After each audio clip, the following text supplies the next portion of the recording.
Hey everyone, so today we'll be going through how I basically do a very basic post-production on my images. I will also show you what render elements you can use in your post-production to enhance your image quality, how to use certain render elements, and what results can you achieve by using different blending modes in Photoshop. So without further ado, let's just jump into it.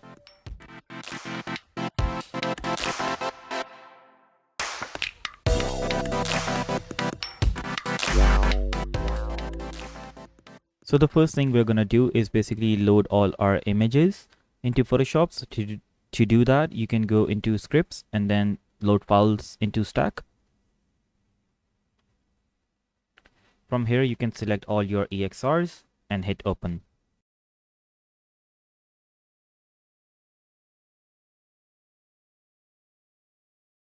Once you've loaded everything, the first thing I would suggest is to basically organize your file. The way that I organize my file is basically I will put all my masks layers into a masks group. So I'll select all of those and I'll hit Ctrl+G on my keyboard and that will create a group. And I will name this mask. Turn that off. So I always keep my masks on top. It just makes it easier when selecting them. Underneath it, I will create another group which will create my base image and any other render elements that I'm going to use in my post-production. I will name this process, and after that all the empty layers, I'll just select them all and I'll hit delete. On top of this, I will create another group. So this will be my adjustments group.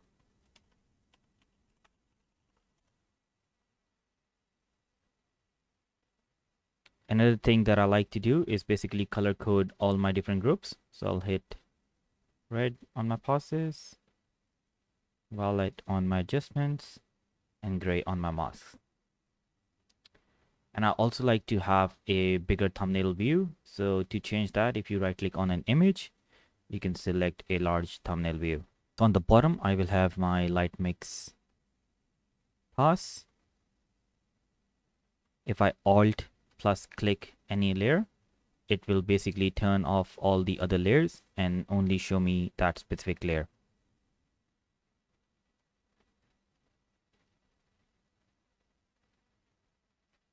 And I will create another group for background at the bottom. And I will group these two, call them render.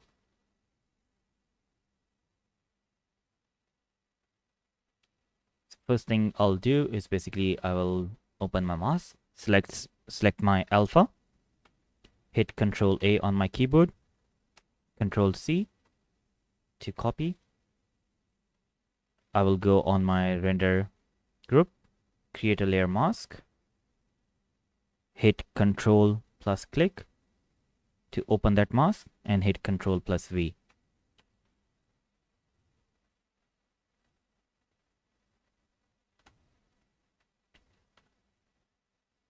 And now the alpha has been applied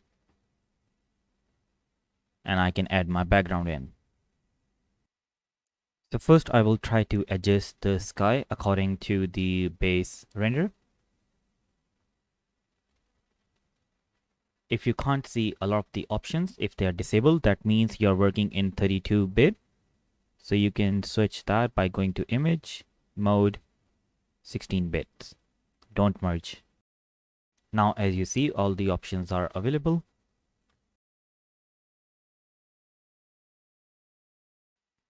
That should be okay for now. If at any point, if you zoom into the image and you see this fringing around your mask, what you can do is go back to your alpha, select a brush or hit B on the keyboard.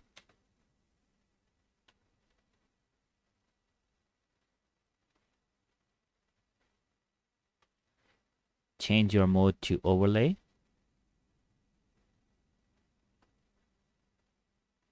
And start clicking in these areas.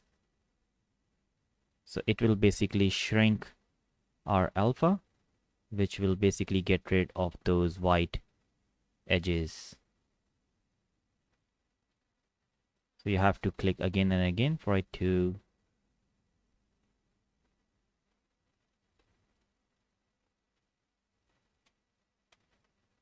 and that looks okay. So the first thing I'll do is basically I'll crop the image because I don't need that much foreground. I'll hit C on my keyboard, bring this up. So what you can do is basically change your base layer to a smart object, and then I will apply a camera raw filter on this. So either you can press Ctrl Shift A, or you can go to filter and hit camera raw filter. So in this panel, I usually make just general adjustments. I don't go too overboard with everything. So I'll move the sliders around to see what it is doing to the image.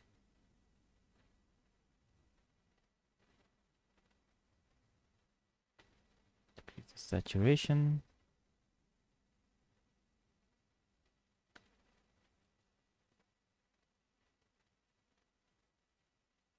Don't go too overboard with the clarity or texture at this point. If you do need to add it, I would suggest add it at the end.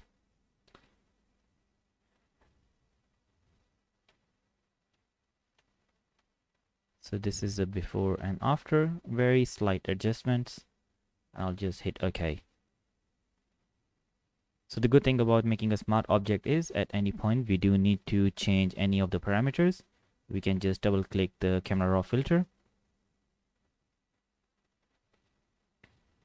and it will open that dialog box again and you can change any of the values. So now I will start applying the render elements on top of this image. So the first one that I like to use is the texture map.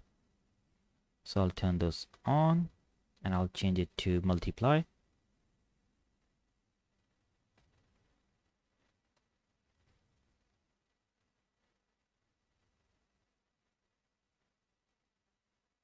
So I like to go back and forth and see which areas are being affected the most.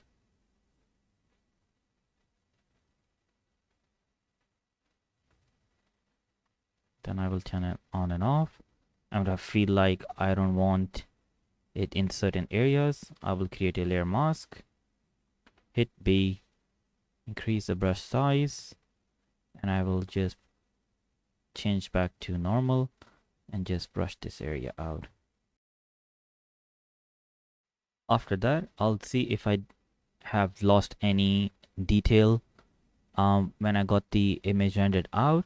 So the best way to bring that detail back is to always have a source color render element in your process. So if I turn that on, you will see it only shows me the diffuse channel of each and every map in the scene. So what I can do is basically, as you can see, my walls had a beige brown texture on it, but in the render that got lost. So what I'll do is go back to my mask layer. I've got a separate channel for the wall. If you don't know how to create these RGB masks, please watch my first free scripts video. So I'll go back to channels, hit Control plus click, and it will select the green channel. Come back, uncheck that. Go back to my source color, turn it on and hit the mask layer. So it's only affecting this area right now. And I will change. And now I will start going through all the blending modes and I'll see which blending mode adds most detail.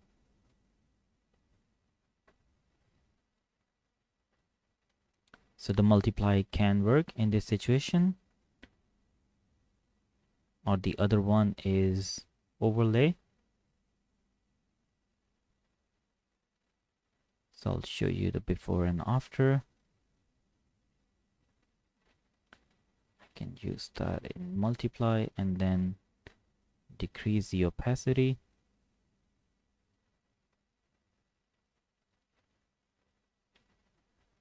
And as you can see, I'm getting that texture back.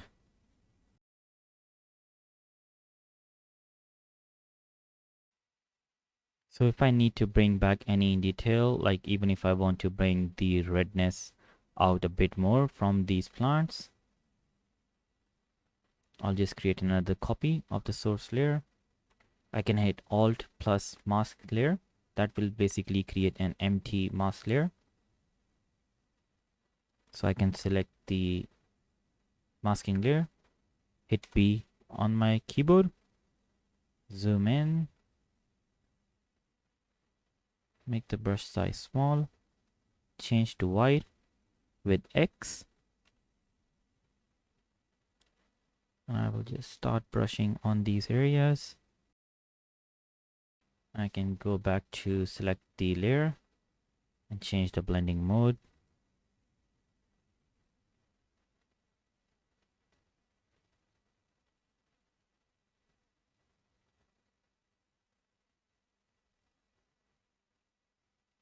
So as you can see, the overlay does work in this case.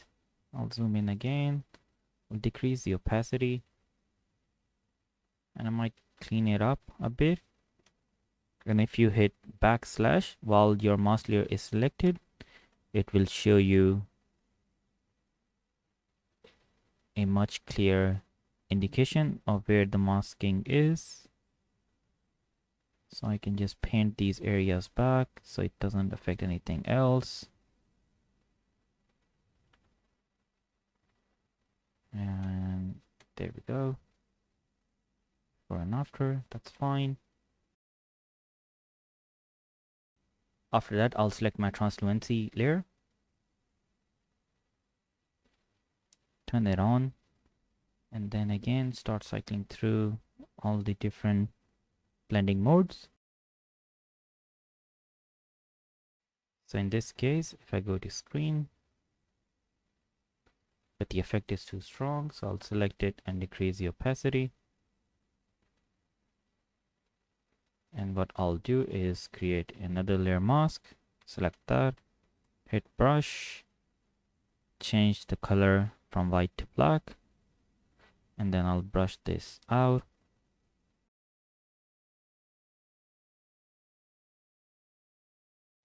And then if you have any harsh reflections or refractions in your scene, you can play around with those as well in screen mode. Turn all that off. So after that, what I like to do is basically just go into my adjustments group, and the first thing I like to do is basically just add a curve on the image, which is a very basic S curve. So I'll bring down my shadows and bring my highlights up.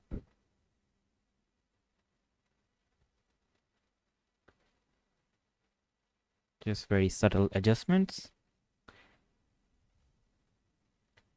After that, what I like to do is basically adjust my greens in the scene. So I'll go back to my masking layer. I'll go select color range and I'll hit the yellow.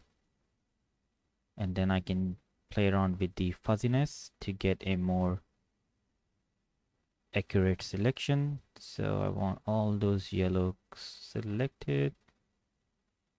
So there we go. Just because there are different shades of yellow, instead of using the magic wand tool and selected them, this is a better way of selecting the color.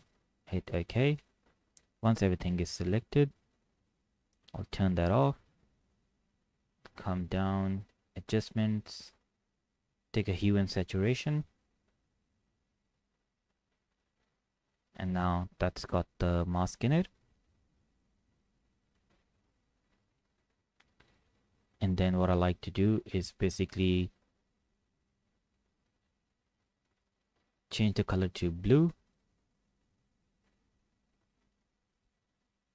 Once I've got that, what I like to do is basically increase the saturation to full.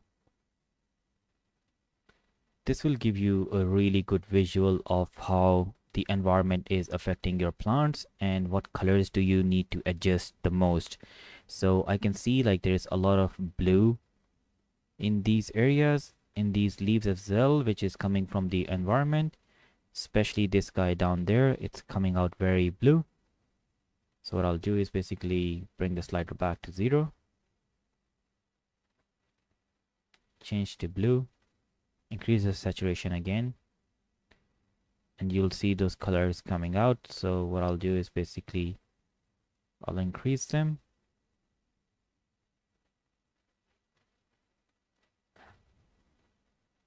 So what I'll do is basically I'll take the blues out a little bit. I'll do the same with cyans. Bring the cyans a bit down.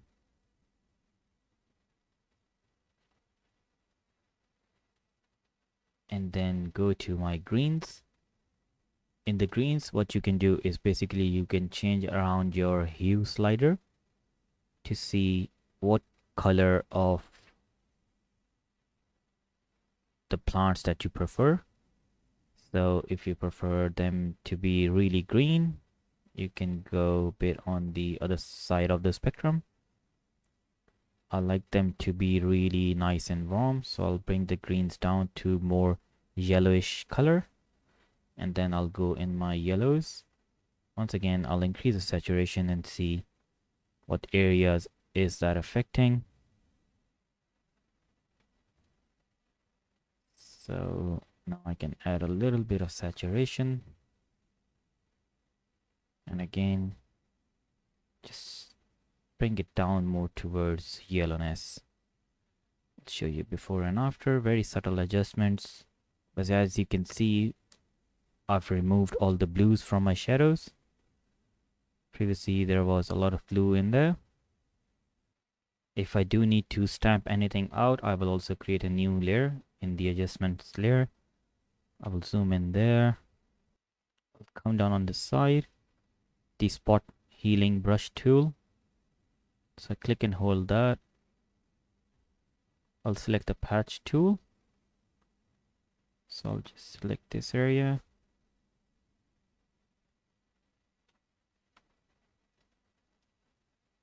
So it won't. So what I'll have to do is basically just combine everything that I've done so far with Alt Control Shift E. It will basically combine everything onto one layer. Now I can select that, go into my patch tool, and I can just patch this around. Or the other way of doing it, spot healing. Let's make the size small. I'll do that.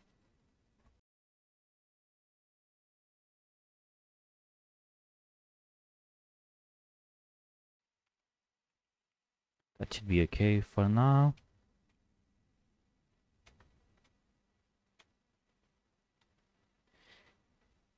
And then I will add another curves layer. I will bring it down just like this. Select the layer mask, hit Control I. Select the layer mask, select my brush tool, increase the size to be almost as big as the image, zoom out, and then I'll brush these areas in. Okay, so now I'll show you how do I use the normal shading pass.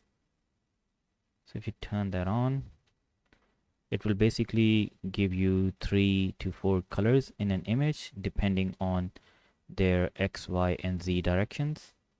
So if I select that, I'll go select color range, and I'll select that face. I'll bring the fuzziness down.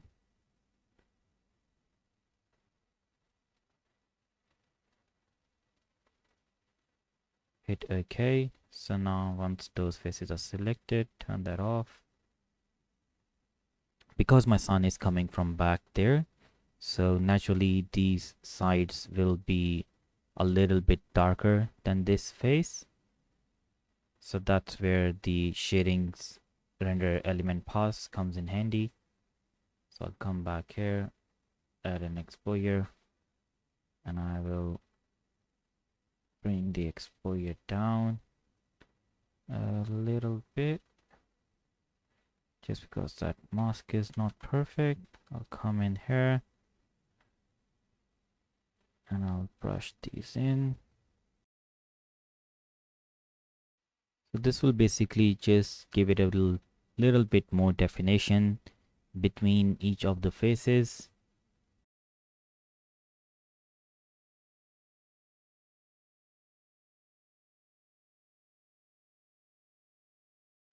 And once I'm done with everything, what I'll do is basically come on the topmost layer, do Alt Control Shift E once again.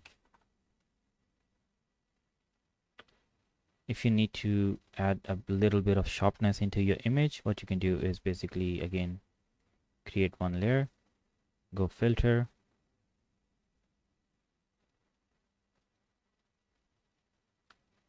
other, high pass, and then decrease your pixel size.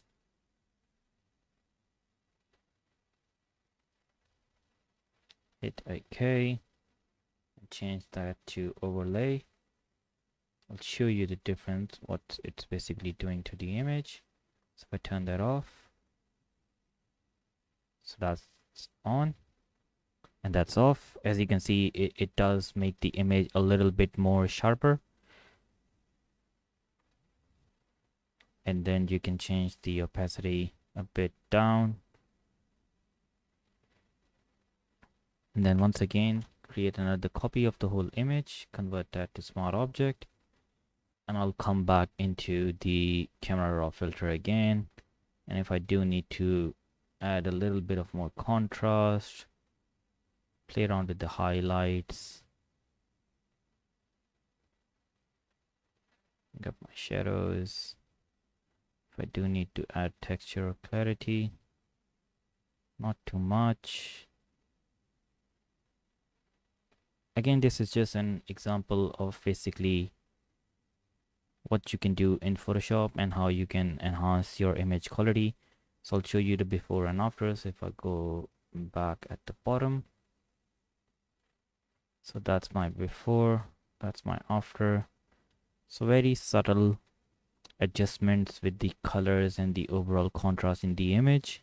So this was the basic post-production that I do on my images. I don't like to do a lot of post-production on my images because these days the images that come out of Corona are pretty decent on their own. You don't need to do a lot of work on them, but sometimes you might be in a hurry and you don't have time to re-render the whole scene. So it's always a little bit faster if you can bring everything in Photoshop. If you have all the render elements, you can basically fix up your image real nice.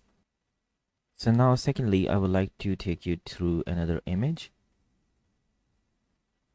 to just quickly show you how different elements can work differently in a different image.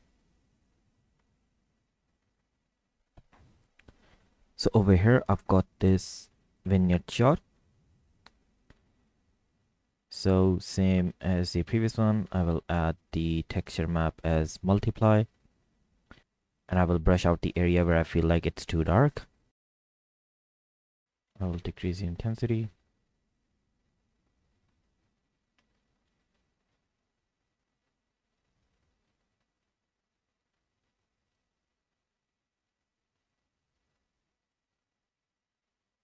So now if you look at this raw component for the reflection, so what I can do is I can basically look at this in normal mode and then see that which area I think that if I do add it in my post can actually add more detail to the image. Like I really like the texture that's coming up on this wall. So what I'll do is go back to my mask.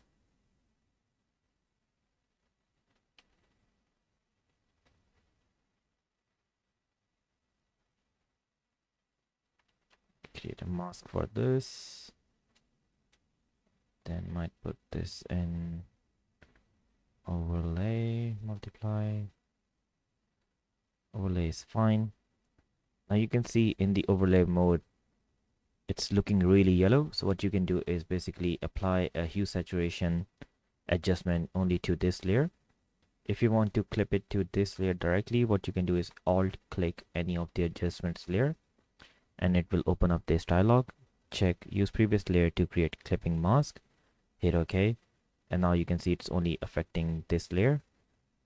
So I can go in there, actually take the saturation out, and now I can basically bring down the opacity.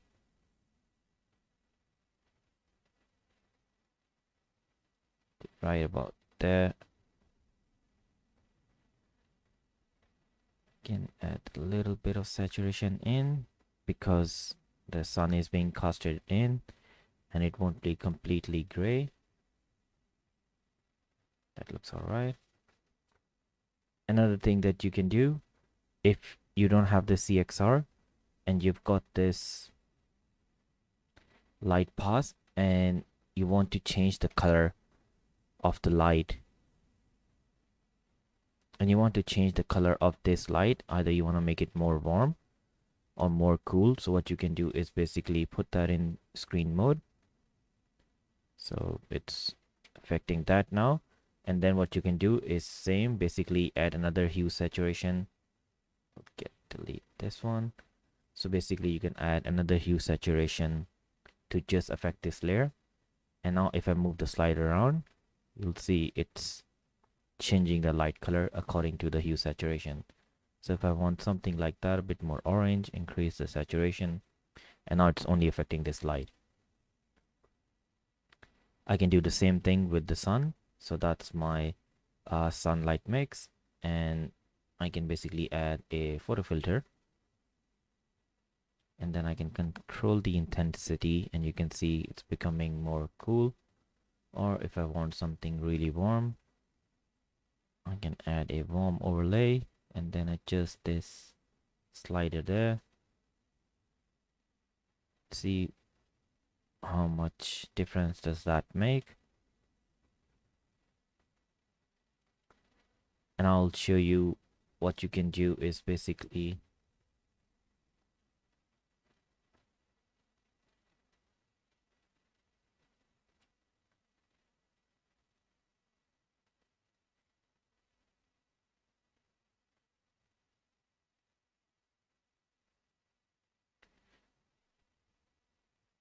so now again in this situation I'll show you when does the source color comes in handy. So if I look at this chair, so I feel like the chair looks really dark on this side, like it does get a bit of light on the front side facing the window, but not on this side, it's too dark. So how do we bring out that detail? So what I usually do is basically, as you can see in the source color, because it's just a diffuse with no shading, it looks really clear. So again, I will grab the mask of my chair.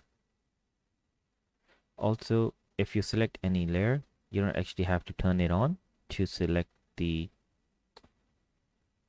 to use a magic wand tool. Like if I click on that layer, if I click anywhere, it will actually select that portion from this image.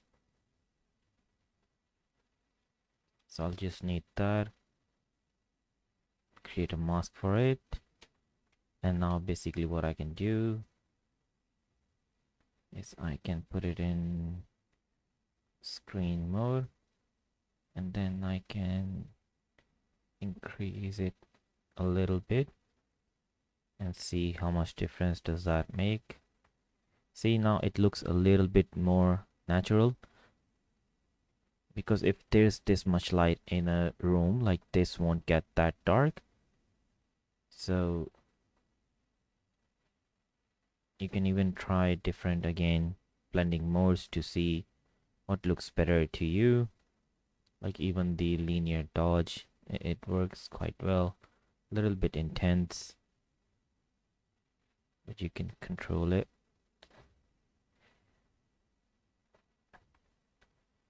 And then if you ever feel like that even the bright areas are becoming more bright, so that's why I've got that in a group. So I'll add another mask on top, and I might brush this out a little bit. Might change the opacity and then do that. So here we go, looks heaps better.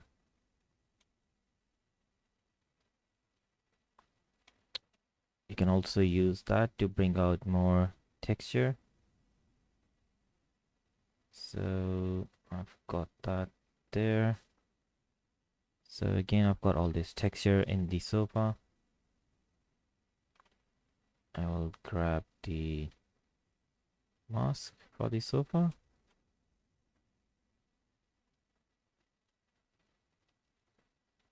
Create a layer mask. Put that in multiply mode. See how much detail it's actually adding. So it definitely looks better with the source overlay. But it's making the sofa a little bit too yellow. So what I can do, again, add another hue saturation adjustment layer, affecting this layer only. Turn that on. You can tweak the colors a little bit. Take the saturation out.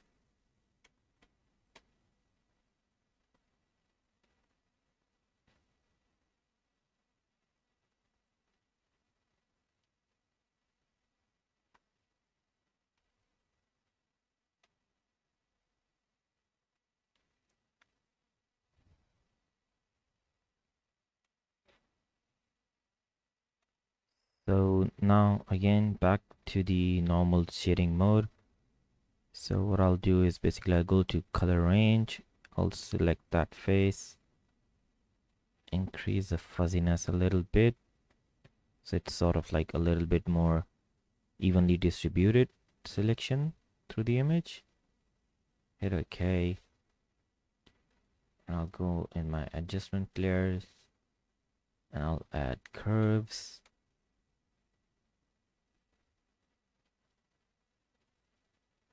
And then I can increase this a little bit. As you can see, it's just changing the, it's basically changing the directionality of the light and enhancing that a little bit more. So I can decrease the effect down a little bit to make it less intense.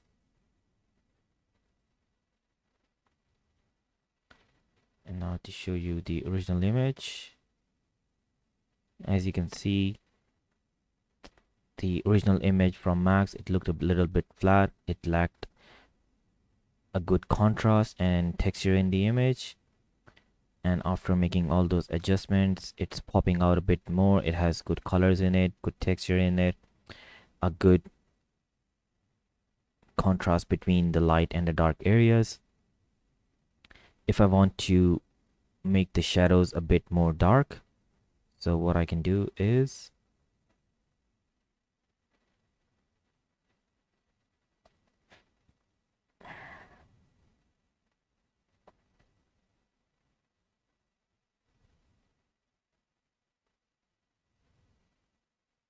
so as you can see, putting the sun in soft light mode, and then I can basically change the opacity a bit more, and then do the same thing. Create a mask, select your brush the bright areas out, and then do that out. Leave it in this area.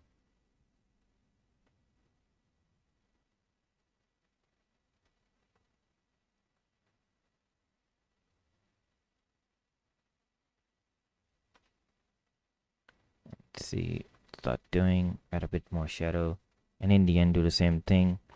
Merge all the layers, convert to smart object, apply the camera raw filter,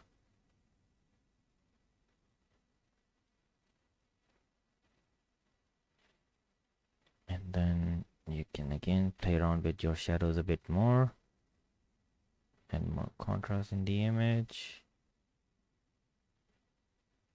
more exposure, contrast, and a bit of highlight, and then I'll hit OK. What I'll do is I'll create a copy of this layer, go back to my camera raw filters, and then I'll basically add extra texture and clarity on this image. Hit OK. I'll show you why I added so much, because once I've got it back here, instead of fixing it in the camera raw filters, because sometimes it's hard to see what the final result will look like, so I usually like to add extra texture in and then come back here and then decrease the opacity of this image and see that looks okay. And that's pretty much it. I hope you guys enjoyed this small session of a basic post-production. In future, I might start a separate series where I will ask you guys to submit your images, and I'll show you how I would do post-production on those images, and if there's anything that I feel like that can be improved in post-production. But for now, I hope you enjoyed today's videos, and I will see you guys in the next one.